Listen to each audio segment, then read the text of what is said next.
Percentage के ऐसे प्रश्न को हम लोग सॉल्व करने के लिए आइए आसान विधि को देखते हैं। जैसे आपको दिख रहा होगा क्वेश्चन की किसी संख्या में अगर हम 64 जोड़ते हैं तो प्राप्त संख्या अपने आप का 157.1/7% हो जाती है।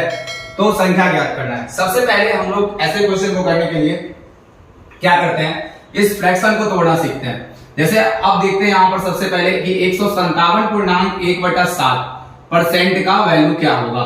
सबसे पहले यही चीज देखना है। अगर आप सोच रहे होंगे कि हम सॉल्व कर लेंगे, इसको 7 से गुना करेंगे और इसमें 1 जोड़ेंगे और परसेंटेज का नीचे 100 लिख के और फिर काटेंगे, तो कॉम्पिटिटिव एग्जाम्स में वैसे ही आप बाहर हो जाएंगे। तो इसको तोड़ने का एक तरीका होता है। जैसे अगर हम इसको दो पार्ट्स में देखेंगे कैसे तोड़ लेंगे इसको, तो 100 को अलग कर लीजिए, यानी कि 100% को अलग कर लीजिए, ठीक है। और उसके बाद यहां पर जब तोड़ेंगे तो यहां पर हो जाएगा 57.1/7%। चलिए, ये दो बात आपको समझ गया। आगे होगा कि 100 तोड़ लिए इसको और 57.1/7 तोड़ लिए। जैसे ही ये बेसिक फ्रैक्शन टूटेगा क्वेश्चन खत्म हो जाएगा। अब देखिए ध्यान से, अब हम दोनों का परसेंटेज जानते हैं क्या होता है कि पहली बात तो ये आपको याद रखना पड़ेगा कि 57.1/7% का वैल्यू जो होता है वो होता है 4/7। कितना होगा? 4/7। और अगर हम 100% की बात करें तो 100% का मतलब होता है 100/100, यानी कि इसका वैल्यू होता है आपका 1, ठीक है। तो अगर हम इसको फ्रैक्शन में बदलने जा रहे हैं तो इस पार्ट का अगर हमको नॉलेज रहेगा कि 57.1/7 का वैल्यू होता है 4/7, तो हम बहुत आराम से निकाल पाएंगे। और 100 का जब हम तोड़ेंगे तो 1/7। आपको यह ध्यान रखना है कि इसको ऐसे दो बेसिक, अगर इतने बड़े बड़े फ्रैक्शंस आएंगे तो ऐसे दो फ्रैक्शंस में तोड़िए जिनका बेसिक फ्रैक्शन आपको पता हो, तो आप आराम से इस क्वेश्चन को सॉल्व कर सकते हैं। अब देखिए यहां पर 7 और 4 कितना हो जाएगा? 11/7।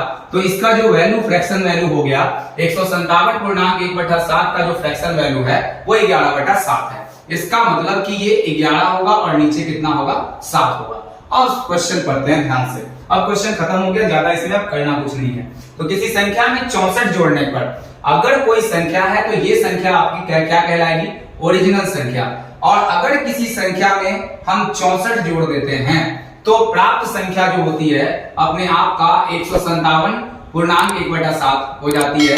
तो ये संख्या जो है हमारी वो प्राप्त संख्या है, ठीक है। जो हमारे पास 157.1/7 होके आया है वो 11 है। इसका मतलब ओरिजिनल संख्या से इसमें कितना जोड़ने पर ये आया है, तो आप बोलेंगे कि इसमें 64 जब हम जोड़ रहे थे, यानी कि 64 जब हम इस संख्या में जोड़ रहे थे तो हमारे पास जो संख्या आ रही थी वो बनके 11 हो जा रही थी। तो आप सोचिए कि संख्या में 64 जोड़ा गया, इसके अकॉर्डिंग हम इस यूनिट में कितना जोड़ रहे हैं? तो पहले 7 की संख्या, अब इसमें कितना यूनिट जोड़ रहे हैं? तो 4 यूनिट इसमें ऐड कर दे रहे हैं। और यही 4 यूनिट ऐड करने के कारण जो है हमारा जो 64 यूनिट जोड़ना पड़ रहा है। तो एक्चुअल में हम 64 यूनिट जोड़ रहे हैं। एक यूनिट का वैल्यू निकालेंगे तो 16 चौके कितना हो जाएगा? 64। और आपसे पूछा गया कि संख्या क्या होगी वो ज्ञात करना है, यानी कि ओरिजिनल संख्या ज्ञात करना है। तो देख रहे हैं ओरिजिनल संख्या, अगर कुछ बोला गया है यहाँ पर संख्या तो इसका मतलब वो ओरिजिनल संख्या आपसे पूछ रहा है। तो ओरिजिनल संख्या कितनी है? 7।